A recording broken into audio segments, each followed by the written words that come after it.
Good afternoon, everybody, and welcome to today's edition of Live Market Analysis. This time we'll be looking at USA shares. My name is Capolingua. I'm the Market Analyst over here at ThinkMarkets Australia, and it's a pleasure to be with you as we head over to New York and see if we can find some great stocks to add to our portfolios. Before we do, a quick note on the housekeeping here. It's Ask Me Anything. Head over to your Zoom window if you're joining me on Zoom or any of the streaming services, Twitter, Facebook, LinkedIn, or YouTube, and there should be a chat window there. You can contact me and send me your stock requests. I'll give you my best technical and fundamental analysis reader. Let's head over to the charts first. And I've got for you a stock which you probably haven't heard of. I get that, but it's one which is representative of some of the problems in the US right now, particularly with respect to their banking sector. So it's Bank of Hawaii, and it's just literally when I went to grab some of these banking stocks here in the regional banking sector, it's just the one that came up first. And it is emblematic, symptomatic, whatever word you want to put on it, on some of the issues here. I am stalling a little bit because I must admit I have forgotten to set up the right currency in the spreadsheet, which we'll be heading to in a second. Clear short-term, long-term downtrends, black candles all over the place. And it's just such a great example of why you can't have this mentality of something's gone down a lot. Oh, I have to buy it. It looks too cheap. Please, things go down for a reason. Things go down because there's excess supply in the market. That is, there's more supply than demand. And the people who are supplying, they're not silly. They're not stupid. They're not supplying by accident or because they haven't fully considered the situation, the entire economic situation, not just now and into the future. They supply like crazy. And the reason why nobody's buying is for all the same terrible reasons.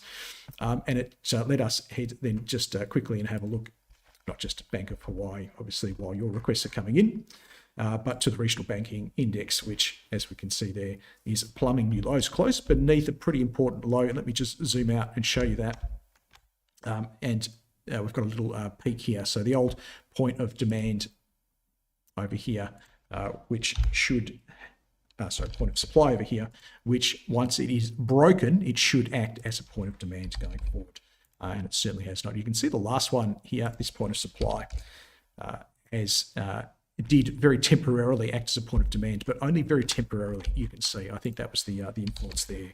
But we are now beneath both of those points of demand. And really, just looking for the next level where that might occur, it's a little bit disturbing because you can see just how much further. There's probably a little point of demand there, which should act as a point of demand.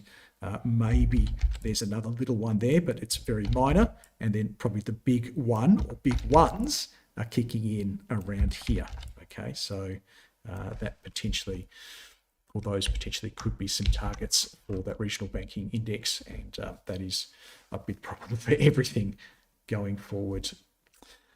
Okay, let us throw to your request with that as an introduction. I know it's a little bit miserable, and get your some of your stocks coming in. I must admit, Barry, Brett, Chris, David, Glenn, Haraju, Hanelli, Jennifer, Jimmy, Max, Michael, Perry, Trees, everybody else. I'm still waiting for your requests. So while I'm doing that, what I might do is head to a couple I had coming through on Twitter last night. I've got one. Nick's given me one there. So PHM and GRBK is were the requests here. So let's go to PHM first. And I've missed that one. PHM, there it is. Plute Group. Hey, great chart. Let me just get my default zoom going. So short-term uptrend, doesn't seem to be too concerned about what's going on in the banking sector. And we've got a wonderful short-term uptrend, well-established, long-term uptrend, well-established. And really those green zones are getting further apart or expanding, which means we've got an acceleration in both of those trends. The price action is very strong, and by very strong, I mean if I go in and draw in these peaks and troughs through here, we can see consistently that the last troughs are at or above the second from last peaks, and I think we get a little one in there, just confirming again, pretty much at or above the second from last peaks. A little bit of an overlap there, but not terrible. and it's just sort of edging through to here. So price action is good. Candles are generally good. There are a few upper shadows in there, but I don't think anything to be too concerned about. And looking at the last few, I don't think there's really any major impediments there that would say that we can't add some risk to this right now. It's a little bit of a ways away from the light green zone. That would be the only caution I would have, but it is only a small caution at this stage. Maybe $70 a little bit close. Could you wait for a pullback on this? I think that's where I'm going. You possibly can. But having said that, look, I don't mind the idea of if you want to add some to your portfolio, and this is the best one we do find today, we don't know because we're at the start of a journey here in these sessions to find the right stocks, then no objections if it's the best one. Okay, let us head over to the, that's not what I want. So the problem with Fridays, ladies and gentlemen, is I have an Ausbiz spot straight after this. So I have to get all my notes and charts to them. It means I'm very rushed before these sessions, unfortunately, but I'm doing a little bit of catch up here. Okay, let's head over to the spreadsheet and let us type in PHM.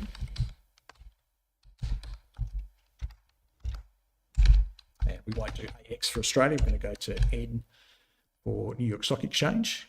That's my understanding of it. And what we're seeing here is the Thomson Reuters Refinitiv Icon spreadsheet, and they gather broker consensus data. And in this case, we've got 12 brokers contributing estimates for various financial data, which are aggregated and averaged out by Thomson Reuters. We also get historical data, so we can start to see some trends in some of these various financial metrics. And then we have some rate of change calculations over here, and then some valuation calculations down the bottom. It's important always that this cell matches this cell, so everything starts to work. So for Plute Group, we've got 12 brokers covering. Their average price target is 75.83, which allows for about 11.3 upside from the last price. So that's pretty good. In terms of the broker ratings, not only do they give an average price target or a valuation, they give us a buy, hold, sell as well. We've got 5 strong buys, 5 buys, 6 holds, no sells and no strong sells. And that's important to me because these brokers are the smartest of the smarty pants out there.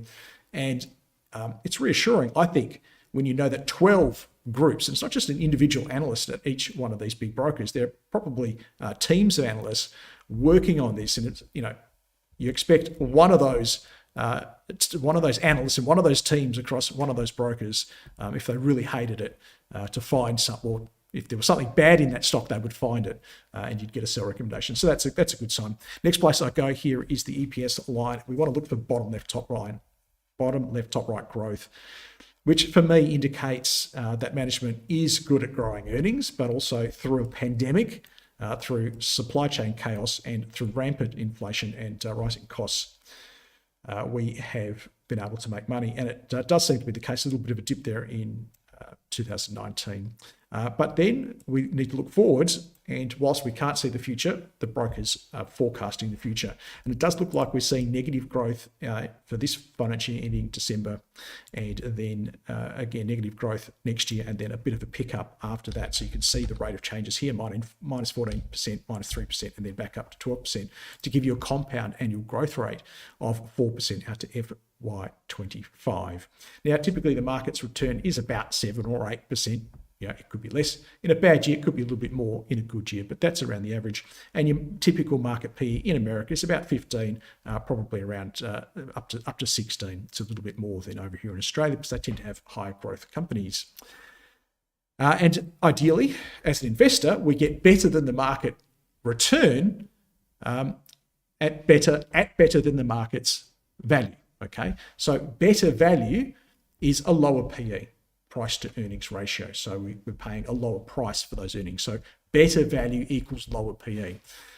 We've got less than the market's return, but we are getting it at less than the market's PE. So it is cheaper than the market, and that explains, I think, why it's cheaper than the market, because we're getting less return. So brokers, the big fund managers, they're not silly. They're not going to pay a higher prices for things that have lower returns.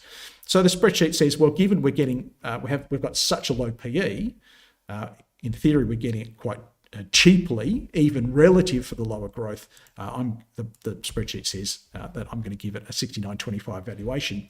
which suggests a little bit of upside, maybe not as much as the brokers, but I can't see anything in my spreadsheet to suggest that Plute Group is overvalued at all. And just checking that 7.3 against the 5-year range. And here we want to see that we are getting a low PE against the 5-year range, so that, investors have paid more for it in the past. So, and we do that, and that's fine. So there's no red flags is really all I'm looking for there in the fundamentals for that one, Plute Group. So there's nothing, stopping me from buying it on the chart if that's the way I want to go. Okay, the next one we had there, and this is also from Twitter, was GRBK. GRBK, there we go. Green Brick Partners. I feel that we looked at this recently. It's ringing a bell from last week. We looked at this last week. We said to buy some, and I think we had this candle here. And if that's the case, it would be the candle from the 4th, which is correct. So that's, we looked at it. You can see I've marked on there, look, buy 1/3 because the candle was so good. And I think, obviously, the person on Twitter who asked me this, I'm guessing they bought some. That's why, pardon me, they want me to follow it up.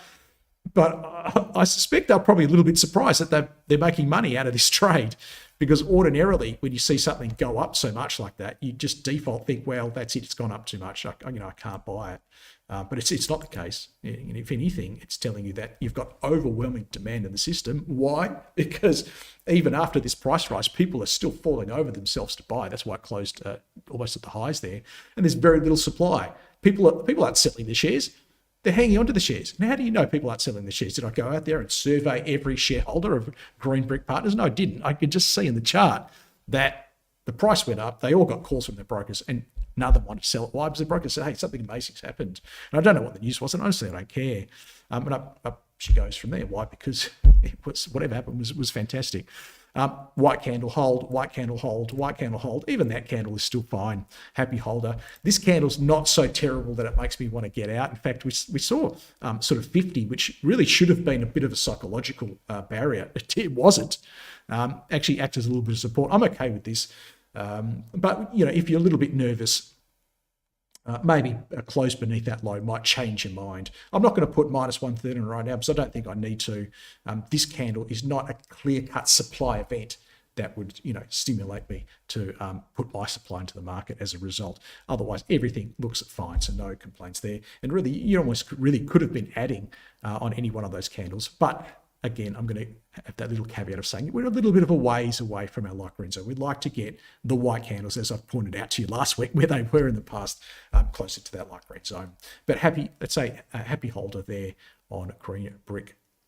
Okay, let us get to the one that came through there. Nick's given it to me, so maybe it came through from one of the ThinkMarkets clients, but it's MELI, which is MercadoLibre. I think it's one we have been positive on in the past. Hasn't really done a whole lot, unfortunately, since then. Not good, not bad. I'm going to say be a little bit cautious because I don't like this candle here. And we often call these species ending events, these big black candles, so much bigger than anything you can see in the recent, well, not even recent past, but going much further back. I mean, we haven't seen one in a year of that magnitude. What happened after the last one? Well, it went down after the last one that occurred, and really none of them were that fantastic, to be fair. So, I mean, in downtrends, it's probably less instructive. You want to find the big black candle in the uptrend. That's really probably the one that's most similar to the scenario we have now. So when you see these big black candles, and for me, I see these 3, in fact, I see these 5 candles, and by 5 candles, I mean these 5 candles here. So for me, I see those as a single candle, and it's a little bit, you kind of need to get your eye tuned in a little bit and sort of be able to blend candles together. But for me, that is a really important sell event. Now, does that mean you need to sell everything at that stage? No, I don't think you do. I think you would sell some, but then you'd be waiting for signs, confirming signs that supply is starting to take control to get out. And for that, I know we're in the past, but there is some value in looking at the past sometimes to give us instructions as to what to do in the future. This is the key here. So we can see how we make that second lower point of supply, and that's the key. So it kind of distinguishes this pattern here, potentially from, say, this pattern here, where you didn't take out that low again. So, and I'd love to find perfect case studies all the time. This is not a perfect one, mind you, but certainly the lower point of supply, the taking out the low tends to precipitate much steeper declines down the track than something where, you know, you don't take out the low of the candle. Having said that, I can see one here where you did get a lower point of supply, and you did. So anyway, it's still something you want to watch out for. If anything, it illustrates that it doesn't happen all the time, you know, but it's still something which is important. You can see some of the price action moves through here confirming as well. Let's get to the present, where I'm concerned about this candle, and I can long story short this one now, because let me call this a major supply event. Okay, we need to be super attentive now. Okay, for confirmation that supply is not just in the market, but it's actually taking over the price action. And that would come in the form of, here's a little upper shadow here telling me there is supply coming in around the top of that level. Last night's candle was fine, but if I start to see those black candles pop in, I'm going to pop out of this one, I reckon. And that would look like this candle here, which you know is going to change its color very soon, and it's going to grow a shadow up the top. So if I saw that candle there, or its best buddy, which is not that one. In fact, I don't think I'm going to be able to select it while I've got that on the screen, so let me get rid of it. But that one there, so either of those two candles, and we're going to start to get more concerned. And then we would minus 1/3 if we saw them occurring beneath the top of this candle here. Okay. Hey, if we don't see those candles and we go up, we close, and we take out the top of that candle, happy days, everything's fine. Okay, but I'm trying to give you a methodology of what to do in the meantime. If we don't take out that high, we see these candles, then we're thinking of minus 1/3 on that basis. And then the other thing that we've got is I think, you know, look, we're going to give up some profit if we get down there, but I just think it's wonderful to know what to do. You know, half the battle, half the doubts that you're going to face when you're investing is, I'm not sure, I don't know.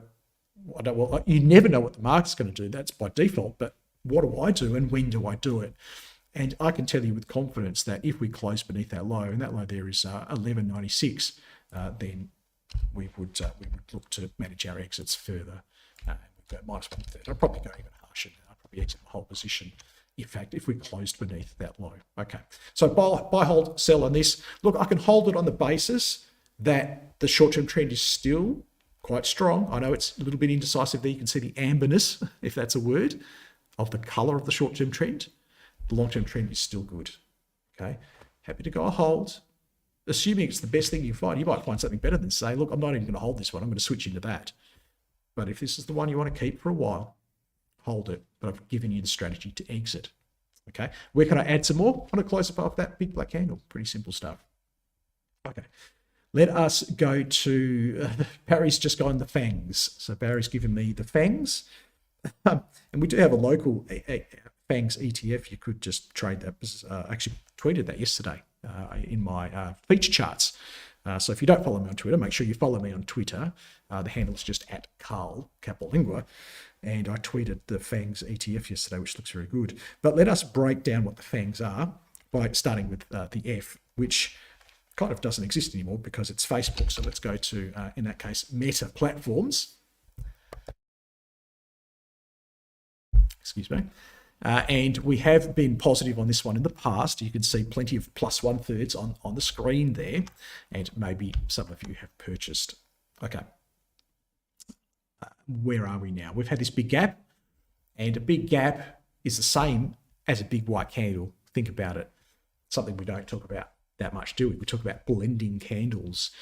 But if you can get your head around blending candles together to, squeeze together a bunch of smaller candles into one of those two candles I tell you about always, the one with the small body and the lower shadow, or upper shadow, or the long bodied candle. You should also be able to, in your mind's eye, see gaps, windows, as they're often called, as either big white candles or big black candles. And this is effectively a big white candle through here. Well, in fact, you would blend these two candles together, you would get a white candle, big white candle with a small shadow, okay, on each side. So gaps are a good thing. They're not a bad thing. Some people say, some technical analysts who read a book on technical analysis one time where it said this, gaps must be filled. It's just bubkas. They just don't understand some supply and demand. But most people who write technical analysis books don't understand supply and demand, let alone people who read them. So that's good, right? That gap is a good thing. We are pressing a little bit into the range. Price action. Let's stop talking about gaps. Let's talk about stuff that's more important. Price action.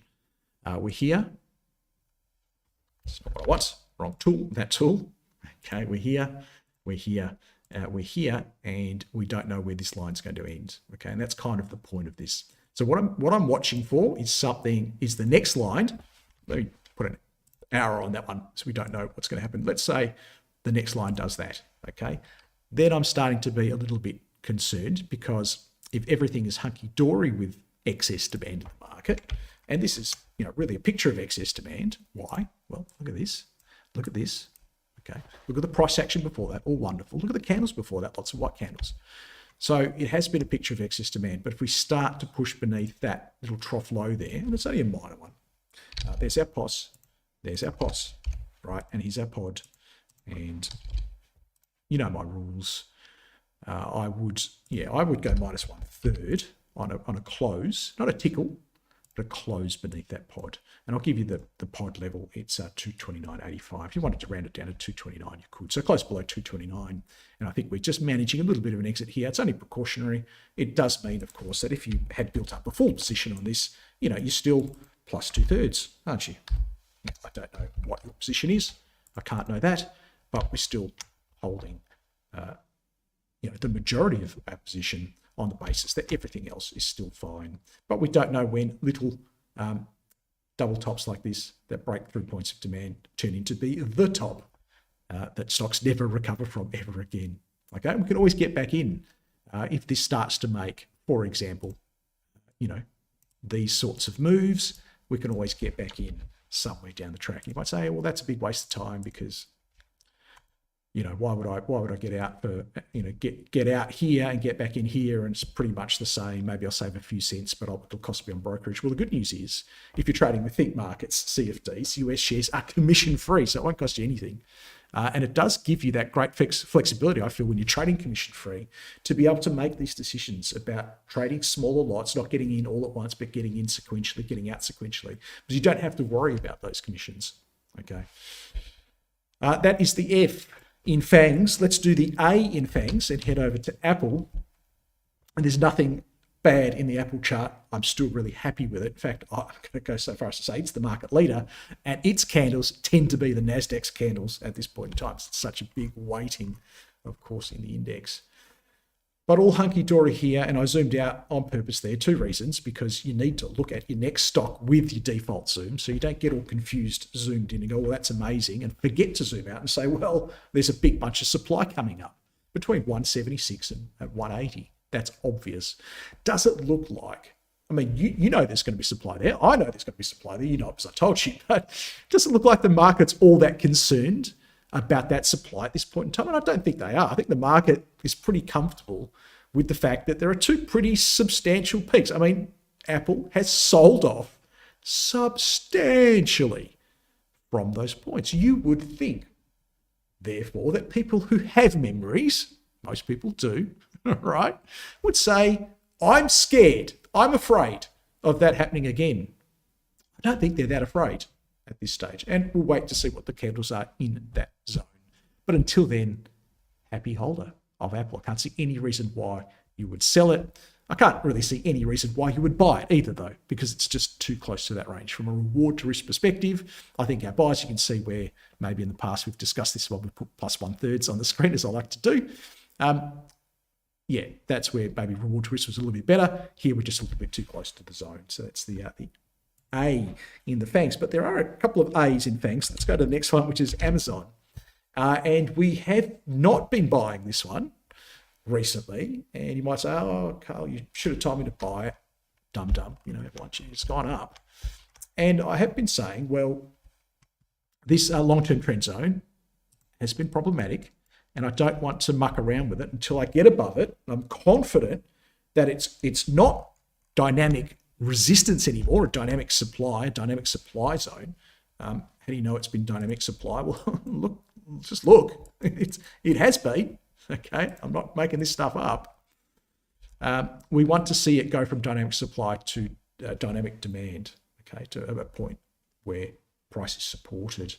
And I'll just go back here and I'm going to show you the importance of that, where I will prove to you that it's really not until you go from the not just the amber but to the green you start to get confidence.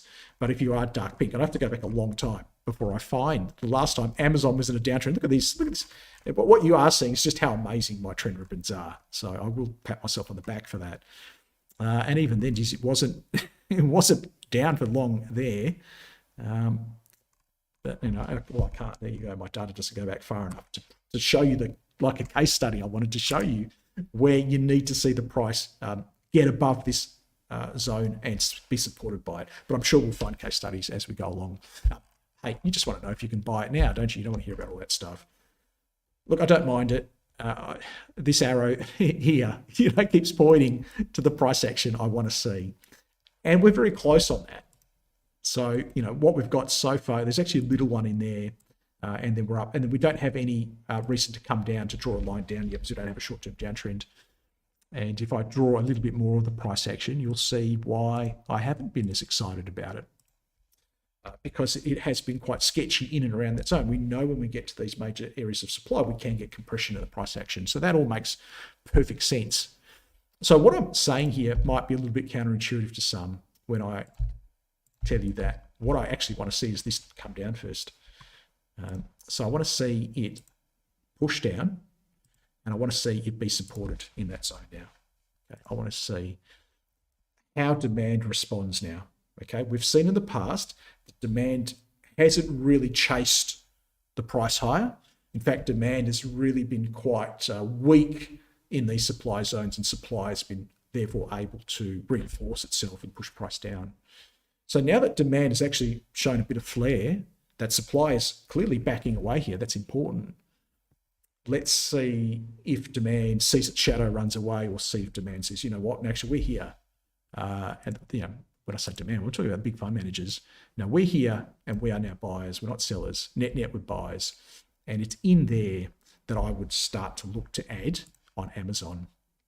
So we're not far away in terms of price, but we've still got a bit of work to do in terms of price action when you think about that. So let me say that again. We're not far away in terms of price, but we've still got a bit of work to do in terms of price action. And you know what sort of candles I'm going to draw now. I'm going to draw the candles that I want to see in that light green zone. I'll draw them down here and then I'll do something like that to say that's where I want to see them. But it is this candle here. We've talked previously about the opposite of this candle, which was the supply candles and the supply buddies. But now I want to show you the demand candles, i.e. the demand buddies. And we're not going to, Amy Broker's not going to let me draw that line anywhere else. So we'll leave it there. You know what it means. And that's the one there. So if I say either of those candles in and around that zone between sort of say 110 and 108, then I'm happy to add some risk to this one. Now, where would I add the next bit of risk? Well, assuming that last night's candle is a peak, and I don't know if it is. I don't know where that peak could be anywhere from here. Assuming we get above, assuming it is a peak, and then we get above it, that's where you're looking to add the next third. And then you can just sort of see how this thing will play it out in your mind's eye again of how this green zone might expand and how we might get candles back at that green zone where we could buy, and that's when you're adding the next risk and the next risk. But for now, look on Amazon. If you've got it, hold it. If you don't have it, I'm just waiting for a few things to happen before I do buy it. That's the two A's. Let's go to N for Netflix. And I did note this had a really nice candle last night. And I think pretty similar to Amazon. It's not one we've been looking to buy up to this point. I've wanted to see the right price section. I've wanted to see the right candles. I've wanted to see confirmation that the long-term trend zone is actually looking like it's supporting price right now. Okay.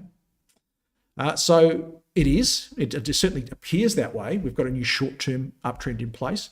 And the candles over the last week or so actually have been quite good. So I'm pretty happy with this one now.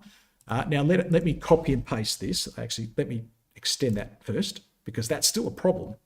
And let me copy and paste this here, because I think you'll see that, well, yes, there's some good stuff happening, but there's still some good stuff that needs to happen. Is last night's candle so strong? Is it giving me so much confidence that I could just add even a cheeky third? And that's kind of what I'm thinking now is, can I add just a cheeky third? Just, where have you gone? Why are you not showing up? There it is. Just the cheeky third, just to dip the toe in the water. And the reason why I do these little cheeky additions on candles that I like is that I don't know what's lurking under the surface there, but I know that if I only just put a little bit of risk in, the worst that could happen is losing a toe and not a limb, or worse. I don't think it's there. I think we're going to find better stocks out there today to add the cheeky 1/3, but it's looking much better. And copy and paste my discussion on Amazon for the type of price action, the type of candles we want to see around that 350 level before we want to get in. But then I'm concerned at maybe 370, 380. What's the reward to risk on that one? And the G doesn't really exist anymore either, because G's become alphabet, but it is still GOOG as the code. And there you go. Look at that. We did do a plus 1/3 on this, actually not that long ago, I think, and maybe one a little bit earlier on. So again, it's one that we've been adding risk to. When I say that, I mean it's you lot listening to me and maybe taking me up on some of the things I say. That's up to you. And look, I think you've been pretty happy if you have been adding risk. I think it's a case study. Remember I said before, we wanted to find a case study where we're seeing my trend ribbons going from acting as dynamic supply zones, right, to dynamic support zones. Okay. And hey, you guys can do whatever you want with your investing, right? This is just the way I do things. Yeah, hopefully you listen to me long enough and you go, actually, that Carl, he makes a little bit of sense. I might start to do it his way as well. Now, what do we do from here? Is last night's candle so significant that we need to jump out in panic and fear? It's not a great candle, is it? And I hope I'd love to hear your inner monologues. I would love to hear it, because I reckon some of you who have suffered through my sessions for long enough would be looking at that candle. I reckon you go, Carl, bit of supply up there, Carl, a little bit of a shadow. Not sure about that, but hopefully your other inner monologues going, well, it's not great, but it's not awful either. And I don't think it's enough just yet to warrant me panicking out at this stage. I mean, I've got a fledgling trend here. Hopefully, I ride Google, right, from $108 or wherever it is I get in. I mean, look at this last move here from $30 to $150. If this thing gets going again and the next bull market is upon us, if it went from, even less, it went from 10 to 150, maybe it goes from 100 to 250, right? I want to have that thinking where something like that is possible. So I don't want to just jump out for no reason. Let the market give me a reason. I don't think that's a reason just yet. So I'm going to go hold on that one. I'd be more concerned if I was starting to see shadows up here around this 123.60. I think there'll be some supply up there. Maybe we're even seeing some of the influence from that right now, but I'm going to go hold. Okay. Should I buy it here? No, I don't think you should buy it here, because I'm just too far away from my light green zone. And that's not a great candle last night. Okay. There's probably going to be something else better out there to add some risk to. Okay. Now, that's the FANGs. Is there an S in FANGs? I'm not sure. If there is an S, let me know. But what I wanted to talk about now was this thing here, which is an upcoming event we have in Melbourne on the 22nd of July and in Sydney on the 29th of July, where you get to come and hang out with me and a couple of my very good trading buddies, Jason McIntosh and Kel Butcher. And we're going to just do one of those good old-fashioned sit down, stand up roadshow, just have a chat about markets. Jason's going to talk about algorithmic trading. He's got a trading approach very similar to mine. He might talk about a few macro themes as well.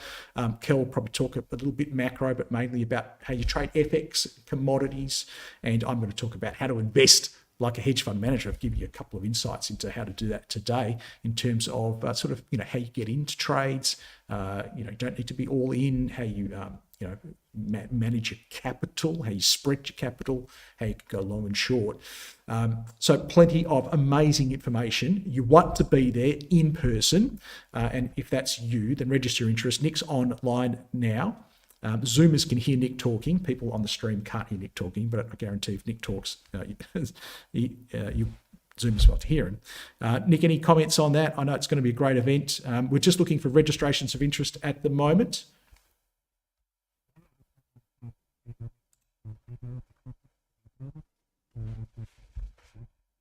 Yep. So what we're doing here, I mean, look, worst case scenario, we'll run it as a boring webinar, okay? Where, the three of us will be in our different parts of Australia and you'll be in your lounge room, right? A bit boring. So before we go spend the thousands and thousands of dollars, and it will cost us magnitude thousands and thousands of dollars to hire a hotel and fly everybody in to see you guys, we just want to make sure people are interested in coming out to a live event anymore. We don't know how COVID is affecting things, and I don't think really many or any people in the space are doing these. So look, let Nick know that you'd love to be there live in person, and that'll help us with our planning of that. Okay, let's head back to the charts now. I've got a couple of requests coming through from Mark on the YouTube. Mark's asking for CELH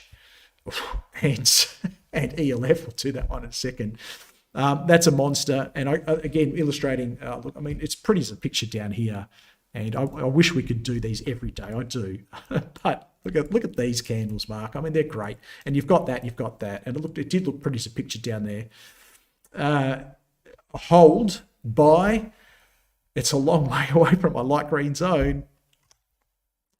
Look, if you were really keen on, you researched the stock and you loved it, I wouldn't tell you not to buy. I can't see any reason there why you shouldn't buy. There's a little bit of supply coming in from that second from last candle, but last night's candle, I think, dispelled any notion that supply is nervous. And I'm 100% happy holder. And look, I can't see any reason why you couldn't just dip a toe in the water on this and see how it goes. It just ticks all my boxes.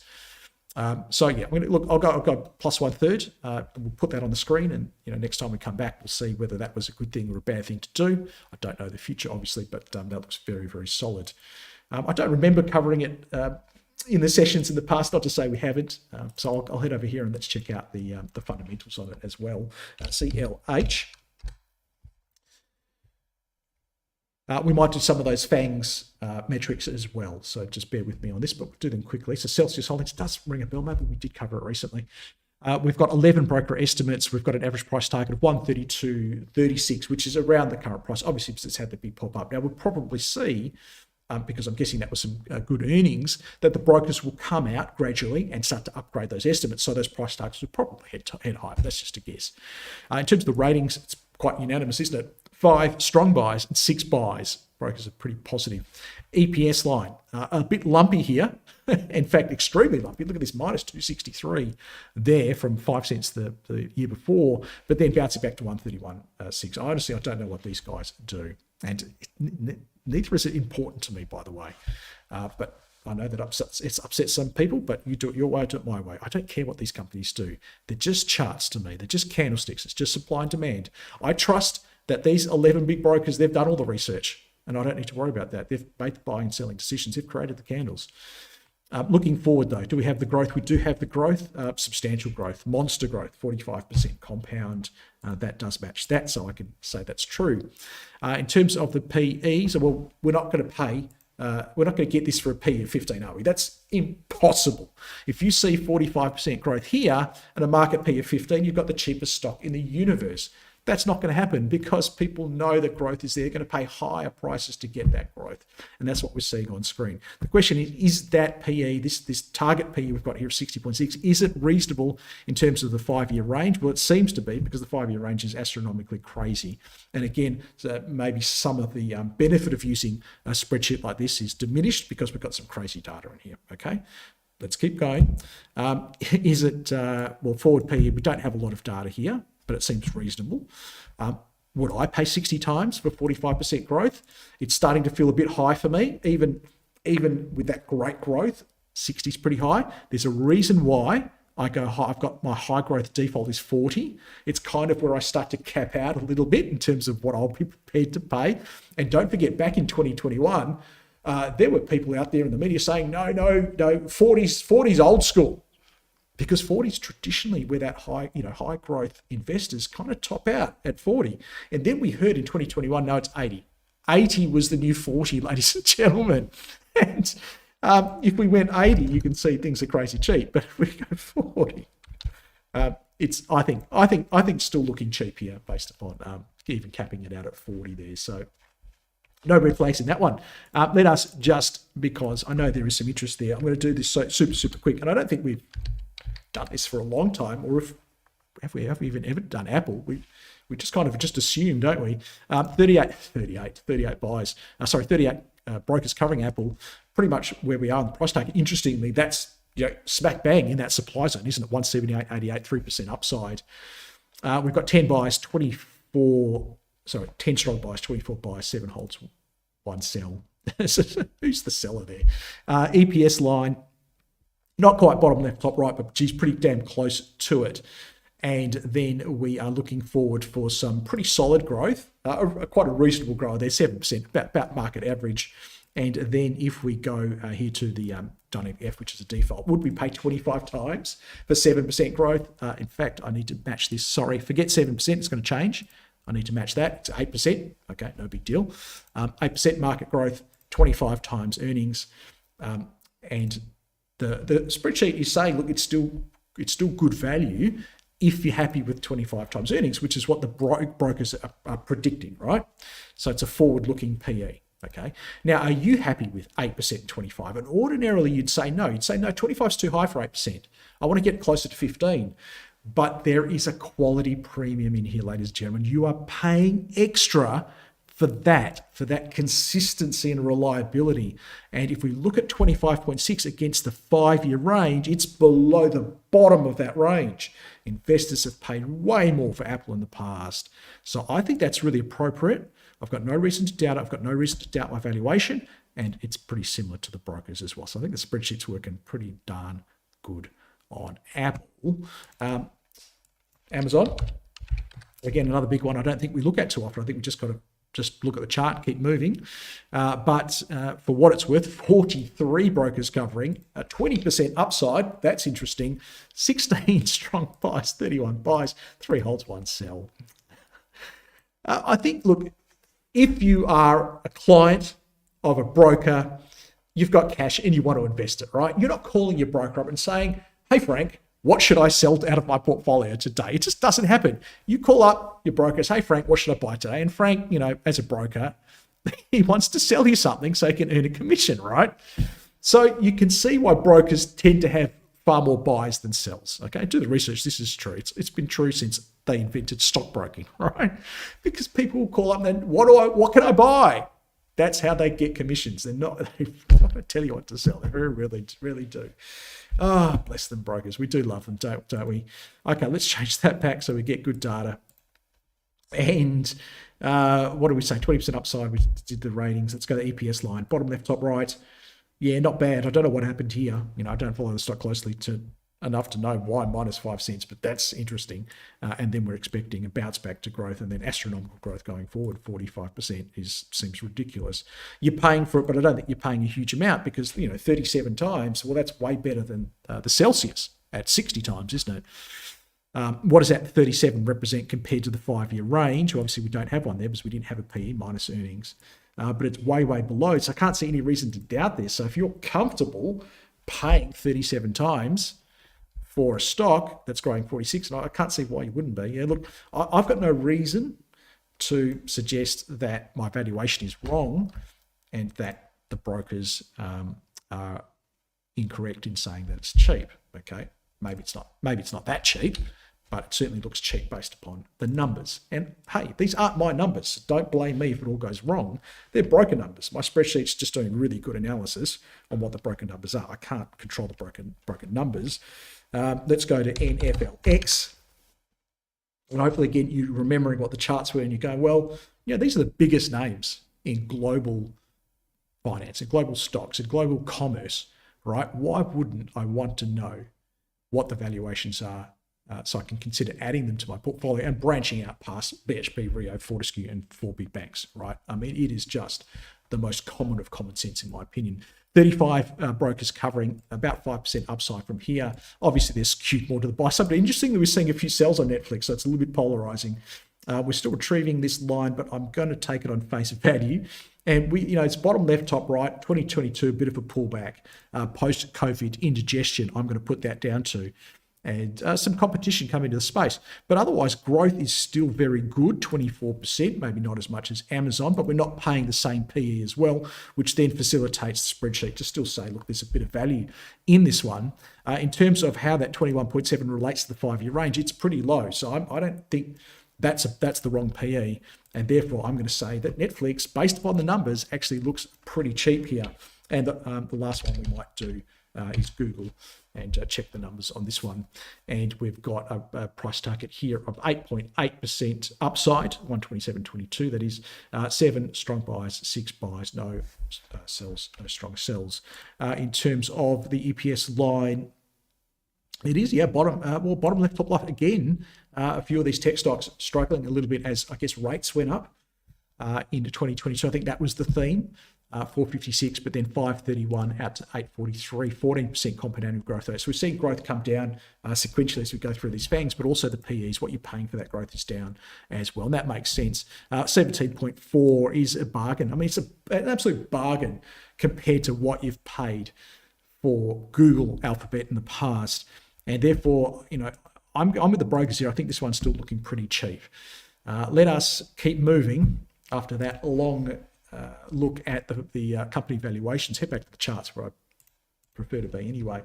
And I'm going to do the other half of that request, which was ELF, and looks good, not great, just a bit of a pullback sort of phase there. I'm concerned that short-term trend it has come down enough to cause it to go amber. I'm concerned about some of these supply side candles, the size of the candles, the fact we took out this low here.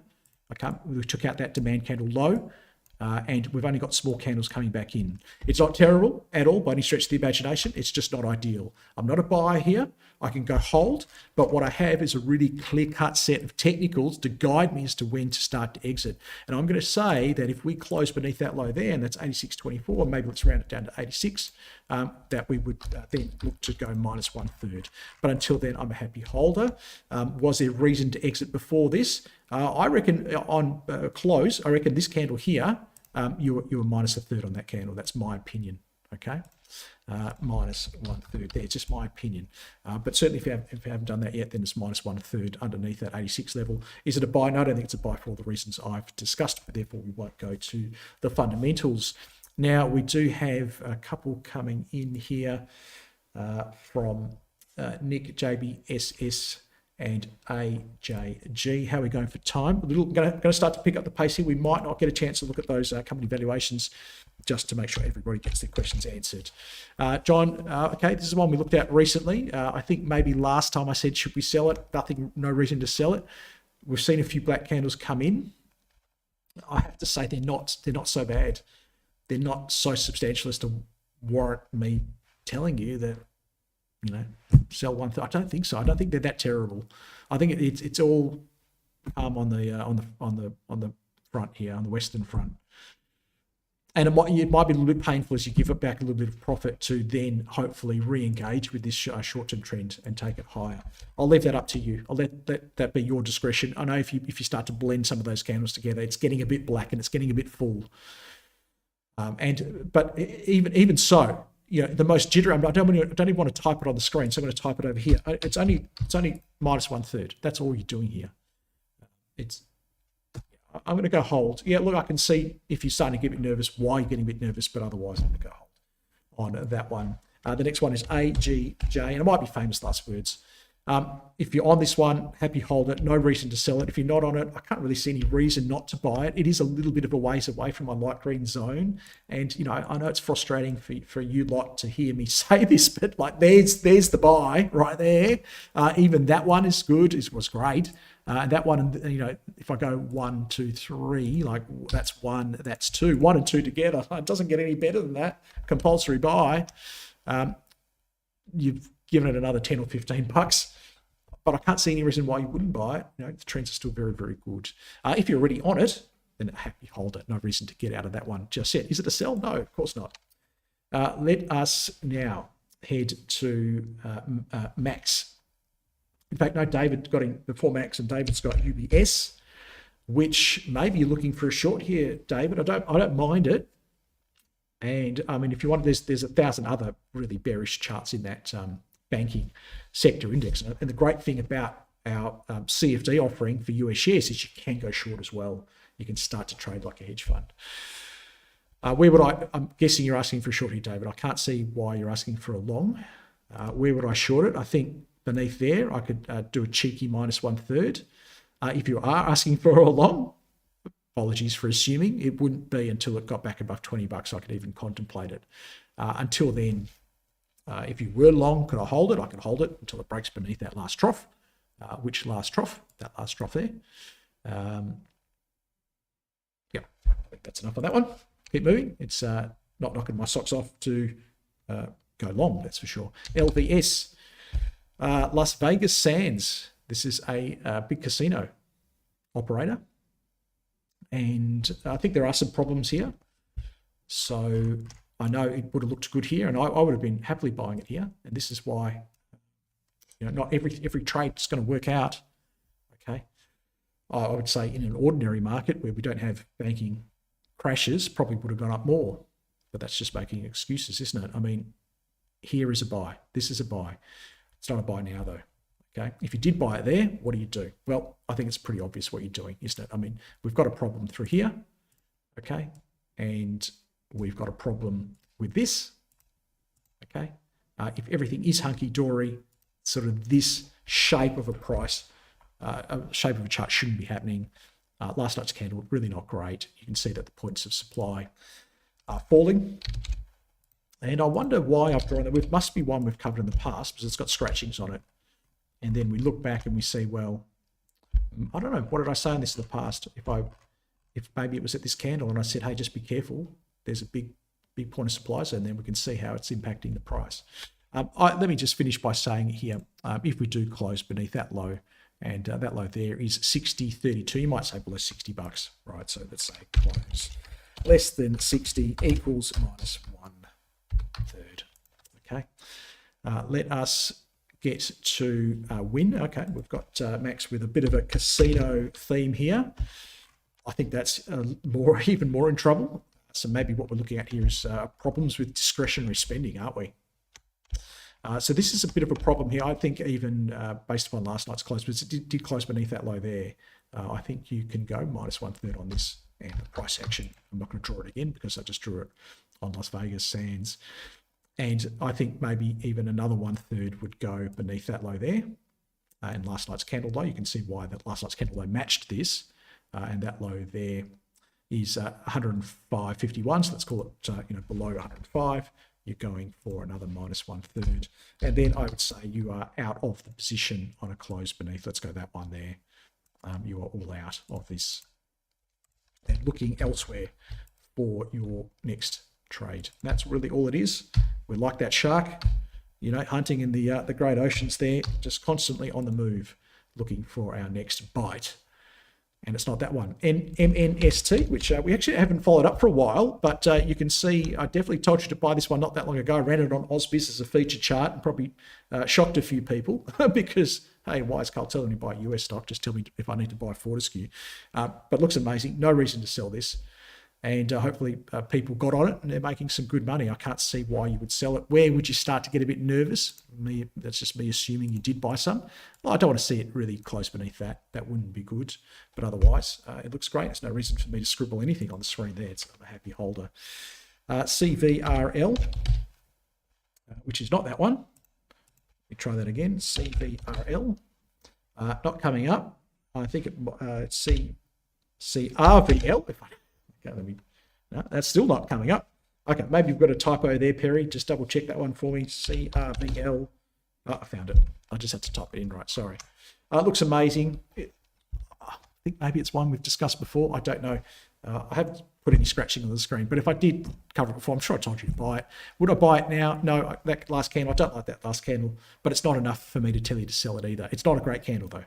It's like high alert, but not jumping out just yet. All right, that's not a great candle. we don't want to see that candle turn into a cluster of supply candles, if you get where I'm going with this. But I dare not scribble anything on the screen. I have to say hold on that one because this is just too strong. And in particular, this pattern here is very, very good. And that candle there is definitely worth giving it the benefit of the doubt. Could I buy it? No, because I don't like that candle. OPRA looks amazing. Ditto on the last one. I don't like just that upper shadow creeping in. So probably not a buy today. It's too far away from the green zone for buys, right? Hold, happy hold it. No question about it. Just not buying it today, okay? I think we'll find other ones with equally as great trends, and these are great trends, but closer to that green zone with the same white candle that we could buy, okay? But happy holder in the meantime. NKE, which has not gone all that well, so I think it's one that we might have said to add some risk here. So look down, somewhere all the way down here maybe. It didn't quite do the price action we wanted. In fact, we're getting the opposite price action here. Again, interesting, another one of those discretionary spend stocks. I think you're out of this. If you added a bit, I think you're just going minus 1/3. Just price action and closing beneath troughs and stuff like that. But that's why. I think just knock that one on the head and move on. Okay? You're probably getting out at roughly the same price you're getting in. The price action is not exemplary. It's not, what's the right word? Personification, that's not the right word, of great demand versus very limited supply. It's not. So knock it on the head and move on. SBUX. Oh, that's interesting. Okay, I don't know. Well, I do know. I do know what happened. Clearly, earnings disappointed. What those earnings were, I wouldn't have a clue. But hey, it does go to show, doesn't it? You cannot see what's going to happen next. And I would have told you on this day here, happy holder, no question. Do not sell a share. It's amazing. Hang on. Why? Because all I could see up to that point, and this is the only thing that should scare you about my methodology. The only thing that should scare you about my methodology, that should put any doubt in your mind about what I'm telling you, is that I can't see the future. I don't know what's going to happen next. And as long as you can get rid of this feeling that we always have with our money, is that we need to be certain what's happening next, right? If you get a term deposit, you want to know the bank's going to be there at the end to pay you out. Ladies and gentlemen, these aren't term deposits, okay? Term deposit, cash in the bank, government bonds, they're all safety. They're safe investments that we consider them to be risk-free investments. These are shares, ladies and gentlemen. These are risky investments. Shares are all risk. They are big balls of risk. But the great thing is we get amazing returns if we get them right. Far more than the 3 or 4% we get in our term deposit or a government bond. That's why we're in shares. Unfortunately, that risk entails stuff that's going to hit the fan. We don't know what's going to happen. Okay, what do we do? That's a species-ending candle. It's not just the candle, it's the gap. All right, so as soon as you see that, get out. Don't need to tell you anything else to do. You shouldn't be in this one anymore. That's my opinion. That one was for Hanelli. How are we going for time? Oh, I need to get off because I'm going to be in Ausbiz in 2 minutes. So I'm going to adjourn there. So I didn't get to your whole list. Apologies. If you didn't see it, that's the event we're going to run. Email Nick and let him know that you want to be there in person to meet me, Kel, and Jason. If you do have any of Kel's books, bring them along and he'll sign them for you. Might even make them more valuable. Obviously, live market analysis sessions is what on Tuesday. Make sure you sign up to those. If you're not a client of ThinkMarkets, well, you should be, because we are the good guys in the Australian broking scene. We've got all the shares you need to trade all over the world, because we've got offices all over the world. So you can trade markets absolutely everywhere. Just got to talk to us and say, I want an account that trades X, Y, and Z shares. Okay. Other than that, CFDs, you do it all from the same account. FX, indices, commodities, and of course, pretty much all the stuff we talked about in the USA today, long and short, award-winning broker. As I said, offices all over the world, regulated all over the world, easy to use platforms, and dedicated account manager with 24/7 customer support for you. Head to thinkmarkets.com/au to register.